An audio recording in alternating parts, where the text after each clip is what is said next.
Il y en a plusieurs, hein. Il y a l'investigation de ce que l'on appellerait un moi personnel et indépendant d'un contexte. Donc, on regarde pour chacun quelles sont les accroches. Est-ce que c'est je suis que ce corps? Est-ce que je suis que les pensées qui sont traversées? Est-ce que je suis l'auteur de toutes les actions indépendamment de tout un contexte, les préférences, tout ça? Ça, c'est pour regarder de quoi serait fait l'idée d'un moi autonome, tu vois, d'un moi ne faisant pas partie d'un tout. Après, pour certains, c'est sentir ce que l'on est en essence, cette paix toujours présente. Et je m'amuse souvent avec les personnes qui viennent me voir d'investiguer, de sentir cette paix que l'on est et d'essayer de ne plus en être, c'est-à-dire ne plus être dans cette paix. Est-ce que ce serait possible qu'elle ne soit plus là? Donc on essaye et en faisant ça, ça s'impose en fait. La paix est toujours là. Il n'y a pas d'effort à faire pour chercher la paix. Il n'y a pas un mouvement à faire. Le constat est par le vécu, pas par le savoir, mais par le vécu, que, ah oui, bah c'est toujours là.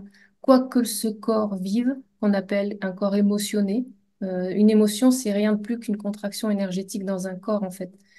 Et on peut sentir cette contraction énergétique dans la paix totale en même temps.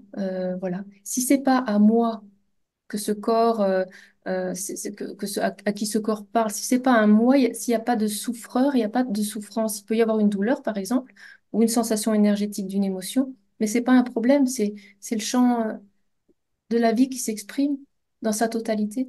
On peut pas sortir de notre intimité, du, tout est le soi. Donc, ce qui émerge, quand on a vraiment investigué sur cette paix, on sent que c'est toujours là et que c'est ce que l'on est, vraiment, parce que ça, c'est toujours là, vraiment. Merde.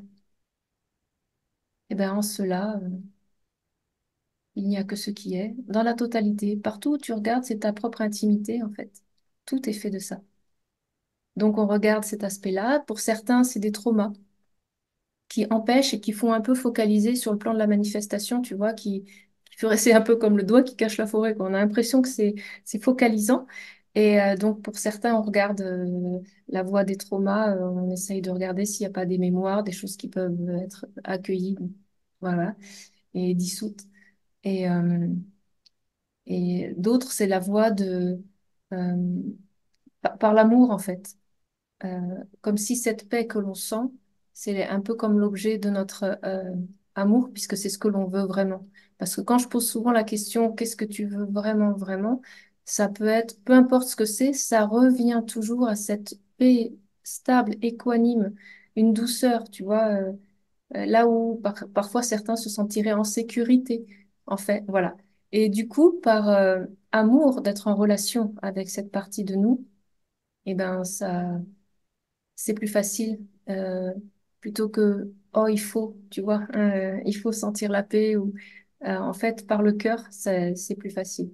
C'est comme quand on est amoureux, tu vois, on a, c'est avec, c'est sans effort, c'est avec joie qu'on est en relation avec ça. Donc voilà. Il y a plusieurs approches et c'est vraiment aussi en fonction de la sensibilité de chacun. Il y en a, ils vont avoir vraiment envie d'investiguer par le corps parce qu'il y a eu très peur vis-à-vis du corps ou qu'ils soient dans l'inconfort et tout. Euh, D'autres qui aiment bien le discernement, donc ce qui est réel, ce qui est irréel, ce qui est permanent, ce qui est fluctuant et ce qui est stable. Un peu le neti-neti, tu sais, en Inde, il y a ça aussi. Donc en fait, il y a plusieurs approches pour réaliser le soi, la paix que l'on est. Et, et une joie douce en découle en fait. Et, se libérer aussi de l'idée que c'est difficile, fastidieux, que c'est rare. Euh, En fait, c'est notre nature. Donc c'est ni rare, ni... C'est juste, quand on réalise, c'est juste une croyance hein, qui part. Hein. C'est la croyance de quelque chose de séparé d'une totalité. Et c'est vraiment qu'une croyance qui s'en va. Mais la conséquence serait quand même qu'il y a une joie tranquille et douce, juste d'être, la joie d'être. Voilà. Et c'est pas compliqué. Ça demande parfois un peu de patience, parce que parfois des choses remontent, on croit avoir bien tout regardé, on avait tout comme nettoyé, certains me disent.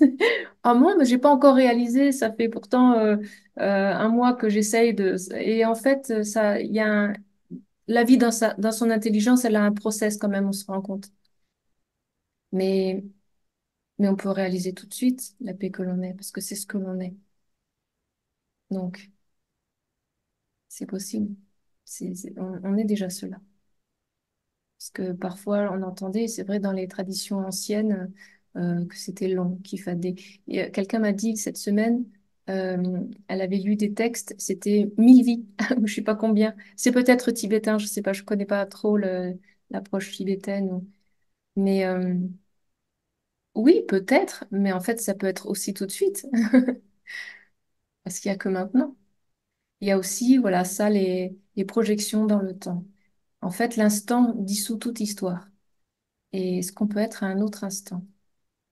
Tout le reste, c'est de l'imaginaire. C'est-à-dire, par exemple, si tu as un ami cher et qu'il n'est pas là, c'est une pensée, tu vois. L'instant est radical dans le sens où il y a quelques perceptions dans cette paix. Il y a de la vision, de l'audition, une sensation énergétique d'un corps, peut-être une émotion, donc on sentirait. S'il n'y avait pas le corps qui exprimerait une contraction énergétique, on sentirait même pas qu'il y a une émotion. Donc, des fois, j'invite aussi à sentir que l'émotion, ce n'est qu'une contraction énergétique. Il n'y a pas à avoir peur qu'une émotion émerge. Il y a une émotion, ça se contracte dans la paix. C'est la manifestation naturelle. Si on n'en rajoute pas, tu vois. Et du coup, dans l'instant, c'est plus facile d'accueillir tout ce qui émerge, même si ça s'appelle une émotion. C'est une contraction, d'accord. Ah, le cœur bat un peu vite. Ok, dans la paix, là, de l'instant. Rien ne peut toucher la paix que l'on est. Et essaye même, je sais pas, quelque chose qui ferait un grand bruit, une détonation, je sais pas quoi. Rien, intouché.